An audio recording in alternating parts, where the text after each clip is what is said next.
Athlete है, for example वो एक स्प्रिंटर है, ठीक है, तो उसकी जो एक्टिविटी लेवल होगा वो बहुत ज़्यादा होगा, और उसका जो स्पोर्ट है उसके अंदर उसको जिस फ्यूल सोर्स की सबसे ज़्यादा ज़रूरत है दैट इज़ कार्बोहाइड्रेट्स, क्योंकि उसको 100 मीटर 200 मीटर रन करना है।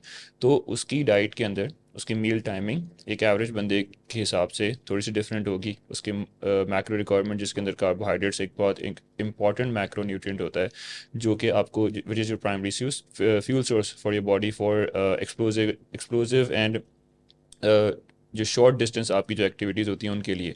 तो वहाँ पे आप यूज़ करोगे कार्बोहाइड्रेट्स को, सो उसकी जो कार्बोहाइड्रेट्स की रिक्वायरमेंट होगी वो एक एवरेज बंदे से ज़्यादा होगी। Average age in like a day to day person who like just go to work 9 to 5 की जॉब है, वो ज़्यादा उसका एक्स्ट्रा एक्टिविटी लेवल नहीं है। सेकेंडली जो उस उनकी रिक्वायरमेंट दूसरा जो मैक्रो आता है दैट इज़ प्रोटीन, वो भी एक एवरेज पर्सन से उनकी रिक्वायरमेंट ज़्यादा होगी। क्यों? They are training their muscles, they're running all day, not all day like मतलब it's a figure of speech, their strength training as well, तो उनको उस रिपेयर के लिए they need slightly more protein than an average person। वही बात, तो उसके लिए उनकी प्रोटीन रिक्वायरमेंट एक एवरेज बंदे से ज़्यादा होगी। तो ये जब आप अपने उनकी रेशो इनका थोड़ा सा बढ़ाओगे आप प्रोटीन एंड उसका क्या नाम है कार्बोहाइड्रेट्स का, तो उसका कैलोरी एक्सपेंडिचर बढ़ जाएगा। तो शॉर्ट इन टर्म्स उनकी कैलोरीज उनके एक आम बंदे से ज़्यादा होंगी।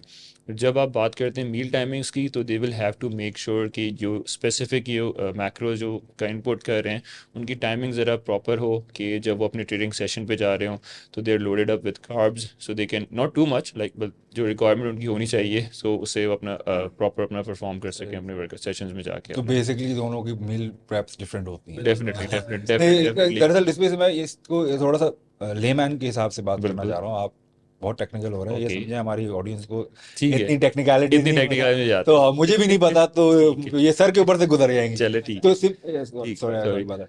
तो सिंपल सवाल जो था ना, वो हम्म। ये था कि इनकी जो एलास्टिक है, जो एथलीट्स होते हैं जिनको आप ट्रेनिंग कराते हैं, और एक ले मैन के अंदर जो हम्म। न्यूट्रिशनल रिक्वायरमेंट्स की जो डिफरेंसेस होता है, हम्म। ठीक है ना, वो उसमें मेजर डिफरेंस क्या आता है? ठीक है ना, यहाँ कैलोरी इनटेक ज़्यादा होती है, वहाँ कैलोरी इनटेक मॉडरेट होती है, वहाँ जो है ना वो एग्जैक्टली। मैक्रो स्प्लिट ज़्यादा होता है या मैक्रो बिल्कुल। स्प्लिट डिफरेंट होता है। बिल्कुल। तो ये आइडेंटिफाई किस तरह किया जाता है? इसको आइडेंटिफाई किस तरह से किया हाँ, जाता मतलब है? कि फॉर एग्जांपल अगर दो एथलीट्स हैं, ठीक मैं है। दो एथलीट्स, एक है स्प्रिंटर जैसे आपने अभी ठीक है। एग्जांपल दी, ठीक है। और एक है आपका क्रिकेटर। ठीक है। अब डेफिनेटली। दोनों की न्यूट्रिशनल रिक्वायरमेंट्स तो डिफरेंट है, बिल्कुल डिफरेंट है। ठीक है ना, एज जो बिल्कुल थोड़ी सी डिफरेंट। अल्लाह बिल्कुल ने डिफरेंट है। नाकिस समझ दी है। ठीक है। ठीक तो है। अब उसको किस तरह आइडेंटिफाई आप करेंगे कि यार ये एथलीट के लिए, 100 मीटर स्प्रिंटर के लिए ये न्यूट्रिशन रिक्वायरमेंट बेहतर है, ठीक है। और ये जो है ना वो क्रिकेटर के लिए ये रिक्वायरमेंट है। तो ठीक जिस है। तरह इसको इससे जोड़िएगा कि आप जिस तरह आपने बोला कि जो आपका न्यूट्रिशनल न्यूट्रिशनिस्ट। कोच होता है, वो उसको मील प्लान नहीं बनाना चाहिए, डाइटिशियन को बनाना चाहिए। हम्म। तो आप अपने जो लोगों को ट्रेन करते हैं, तो इसको इस सेंस से किस तरह कनेक्ट करते हैं? आप डाइटिशियन को बुलाते हैं, उसके साथ फिर बात करते हैं, फिर प्लान करते हैं, फिर इम्प्लीमेंट कराते हैं, फिर फ्लॉज देखते हैं, तो फिर डाइटिशियन के पास वापस जाते हैं, उससे डिस्कशन करते हैं। तो Correct. इसको किस तरह करते मैं इसको ज़रा पिछले वाले सवाल की हैं? तरफ हाँ। रिलेट करूंगा कि होता ये है कि normally in an ideal world एक न्यूट्रिशन कोच को एक रजिस्टर्ड डाइटिशियन के साथ कोऑर्डिनेशन के साथ काम करना चाहिए, क्योंकि आपने बहुत you like explain it perfectly कि dietitian makes the diet plan and nutrition coach helps the client to implementation. Implement it, ठीक है, और उसको लाइफस्टाइल में उसको लॉन्ग टर्म सस्टेनेबिलिटी के साथ किस तरीके से उस लाइफस्टाइल को न्यूट्रिशन लाइफस्टाइल को बेहतर कर सकें। तो जब एथलीट्स की जब बात आती है तो उनकी coaching obviously not every one can go to a registered dietitian every single day. Ideally मतलब एवरी वीक या मतलब हर वीक जाके अपना मील प्लान चेंज करवा रहे हैं, उसकी रिक्वायरमेंट है।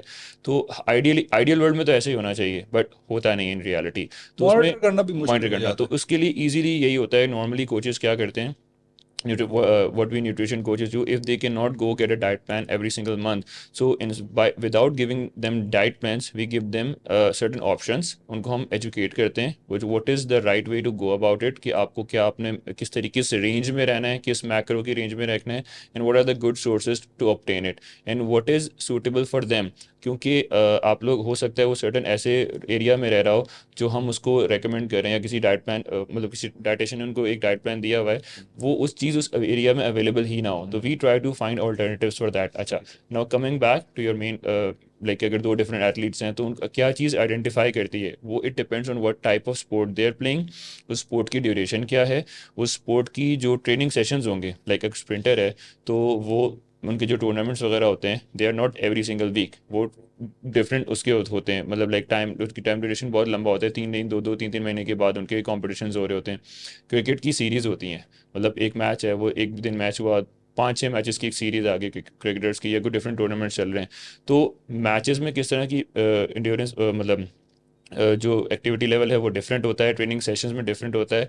तो उसके हिसाब से, और जो उनका ट्रेनिंग सेशन चल रहे हैं, जिस पीरियड ऑफ ट्रेनिंग से वो गुजर रहे हैं, क्या उनका ऑफ सीज़न चल रहा है, क्या उनकी कोई सीरीज़ चल रही है, तो ये सारे फैक्टर्स होते हैं जो कि उनके न्यूट्रिशन को इफेक्ट कर रहे होते हैं। तो ऑब्वियसली अगर उनका ऑफ सीज़न चल रहा है and if they are just focusing on training, ठीक है, और उनके अंदर बहुत ट्रेनिंग इंटेंस चल रही है, तो their nutrition is gonna go high because they're gonna need more calories, they're gonna need to need more protein and carbohydrates. Maybe if they are going through a series, तो उसके अंदर training intensity कम होती है, there focusing more on sport specific work, तो workouts की उनके जो सेशंस है उनकी ड्यूरेशन कम हो जाती है, तो they their calories and their recommendation they need to be adjusted accordingly. तो हमें ये मेन फैक्टर्स होते हैं जिनके ऊपर देखना होता है इन सारी चीज़ों को। और अच्छा, आपने एक ही सवाल किया था, तो इसके अंदर एक और चीज़ होती है, बेसिकली वर्ल्ड हेल्थ ऑर्गेनाइजेशन जो है वो काम करती है इसके ऊपर, और हर 5 साल में वो एक प्लान को अपडेट करती है और रिकमेंडेशन देती है। जैसे एक जनरल पॉपुलेशन के सिंपल सी एग्जांपल दे रहा हूँ, एक जनरल पॉपुलेशन को कहा जाता है कि 3 to 5 ग्राम्स ऑफ कार्ब लेना है पर केजी, ठीक है, और एथलीट के लिए दिया गया है कि 6 to 12 तक। अब 6 to 12 तक का एक रेंज देती है। अब इसमें स्पोर्ट्स टू स्पोर्ट्स वेरी करेगा, एथलीट टू एथलीट वेरी करेगा, ठीक है। अब जैसे हमने क्रिकेट की बात की, तो क्रिकेट के अंदर बैट्समैन का बिल्कुल अलग होगा न्यूट्रिशन प्लान, बॉलिंग वाले का अलग होगा, ऑब्वियसली अंपायर का भी अलग होगा, अंपायर भी होगा, वो भी अलग करेगा, थर्ड मैन का भी डिफरेंट है, वो अपना जो वाटर बॉय होते हैं क्या कहलाते हैं, उनका उनका भी अलग डिफरेंट होगा, ट्वेल्थ उसको मैन। बहुत भागना होता है। ये जो 6 to 12 की रेंज दी गई है एथलीट्स के लिए दी गई है। अब इसके अंदर स्पोर्ट्स टू स्पोर्ट्स वेरी करेगा, फिर प्रोटीन की इसी तरह रिकमेंडेशन दी है, फिर फैट की भी दी है। तो बेसिकली वो जो एक प्लान अपडेट होता है 5 साल के लिए, वो ये सब बताया था कि भाई ऐसे ऐसे करना है, ये आपके पास रिकमेंडेशन आ गई, इसके अंदर रह के करना है, ठीक है। लेकिन